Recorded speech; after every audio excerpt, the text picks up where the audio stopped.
This week is action-packed as we talk about Apple rumors, Oculus update, source code leaks, and more. As we, together, as a people, check it out.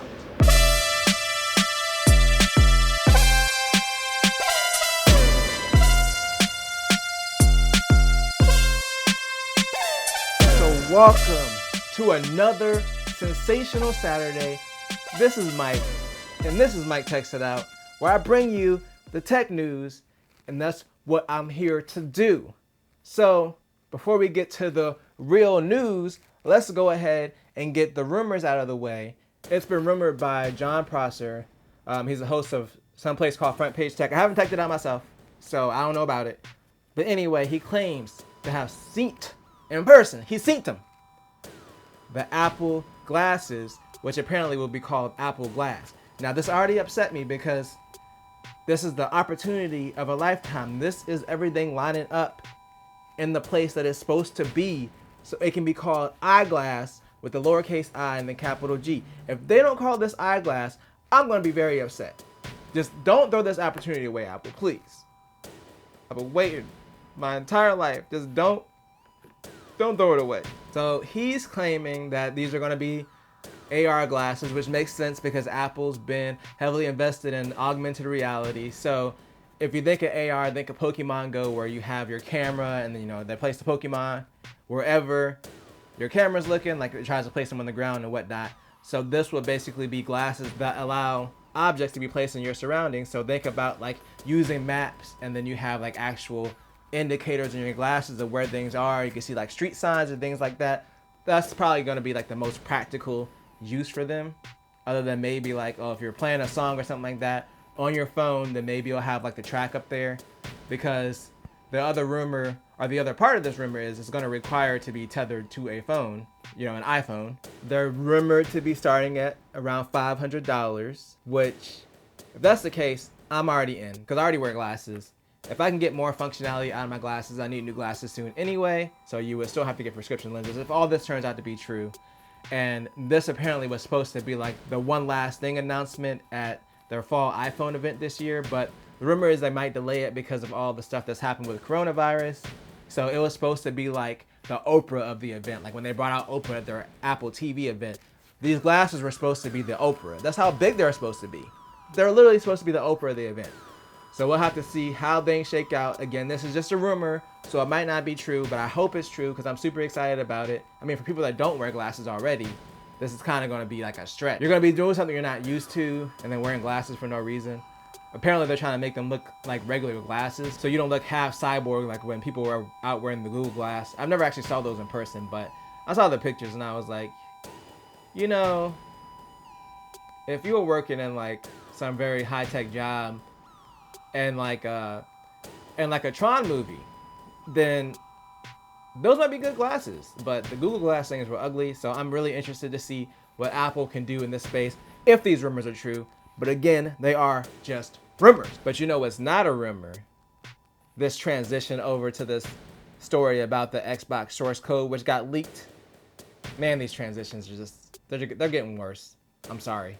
So earlier this week, the Xbox source code got leaked, and it's really not that important because we're talking about the Xbox source code. And you're probably like, oh no, the Xbox 360. Like, no, the regular Xbox, like original. So this may be a big deal in like the emulation community, because having the source code will probably make it, in time obviously, a lot easier to emulate Xbox games on PC. But from the standpoint of an average consumer, I doubt this is really going to affect anybody except for maybe Microsoft's potential sale of retro games if they start selling more retro games in their store. There's a few games I'll go back to Xbox for, and if they do remasters of those games like they did with Halo, then I'm definitely going to just play the updated version of it. So I don't even think it's going to hurt their sales that much. Like I said, this is probably just going to be mainly like the homebrew / emulation community that take the source code and decipher it. But what you shouldn't try to emulate or hack?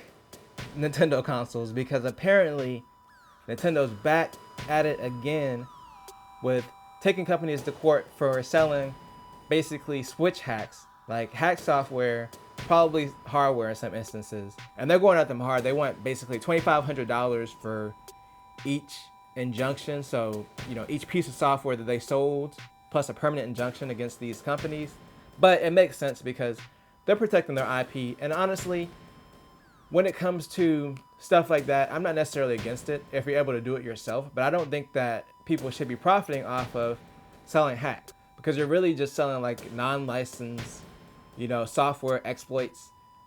And in some cases, they have like ROMs on them. I remember being at the mall and I would see those little mini Nintendos, and they'd be like, "Oh, this has 800 games on it," and I'm like, sure they weren't legally put up there. So I just have an issue with that in general. I don't really personally run emulators very much. I don't have an issue with that. Like, if you have a Switch and you go out of your way and you crack it or whatever and put games on it, to me that's fine, because you bought the hardware, you're doing the hacks, you're installing that software yourself. But I don't think that people should pay for that service. Like, I just don't think it's ethical for a company to exist just to sell exploits and hacks. And there's always the risk of this potentially causing another issue or making your system vulnerable to attacks. Like, if the person wants to go on that route themselves and do that, that's completely fine. But I think a company selling it is kind of crappy. And Nintendo goes after them, they go after them. That's kind of on that company. But what you don't have to hack? The Oculus Quest to get it to work on PC with the USB 2.0 cable. These transitions, I'm sorry, they're rough this episode. So on Oculus's public test channel, the newest beta software allows you to basically take any USB cable, as long as it connects to the Rift, and use it for Oculus Link, including the one that comes with the headset itself, which is a USB 2.0 cable, because it's really just mainly for charging. They didn't build this cable for speed, especially USB 3.0 speed. So I'm definitely going to try this just to see how it compares to the official Oculus Link cable, and maybe I'll throw in another USB 2.0 cable just to kind of do a comparison video on it. And if I can get it working, it'll be coming up very shortly. So we'll have to see. I really am curious about this, but I wonder what Oculus's play is. I mean, this is something that's in the public test channel, so it might not even officially release ever. It just could be something that they're testing. If it's bad enough, they probably won't release it. But the only advantage I could think of as far as Oculus releasing this is the people that buy the Quest and maybe they don't have a computer initially and they get one, and they can be like, oh well, if you have a computer, you can connect this up with your included cable, and that'll allow them to try it. And then they try it, then they'll be like, okay, well, this experience could be better if you had this cable. And then it's kind of a gateway to sell the Oculus Link cable. Now, to me, that'd be a bit convoluted, especially because you might be dealing with people that aren't very tech savvy. So I don't know, but I just think it's kind of one of those things to let people try it. Kind of like when they enabled ray tracing on the 10 series NVIDIA cards, knowing that it would be garbage, but it was a way to get people to try it at least and get them interested in RTX. I don't know if that actually worked. I mean, I tried it and it did get me interested, and I ultimately upgraded. But we'll have to see how it shakes out. And like I said, I'm going to test it as soon as I have the chance to and let you know how it is. Speaking of Oculus, they've been doing pretty well. So in our final story, let's talk about those sales. It was reported recently that Oculus in the last year has made over 100 million in digital sales on the Oculus store. The VR install base in general is still pretty small, and I was honestly impressed by that figure because I know that the Oculus Quest was popular, but I just didn't think that, that many people would be buying games on there, but apparently it's popping off. I mean, I did have to rebuy some games from owning a Rift, so that could be part of their sales, but I'm just happy that this platform is doing well because, whether it's VR or AR, like I said before, as long as the platform is doing well, it really benefits anybody that loves VR. And the fact that they've sold so much on this headset, and it kind of being a hybrid headset, this could be a lot of people's first PC headset. If they're going from their phone to the Quest, they can run those standalone games on the Quest, and then when they're ready to go up to the next level, the Quest is able to do that because you can still connect it to a PC. So I'm excited about it because I just think it's one of the most versatile headsets.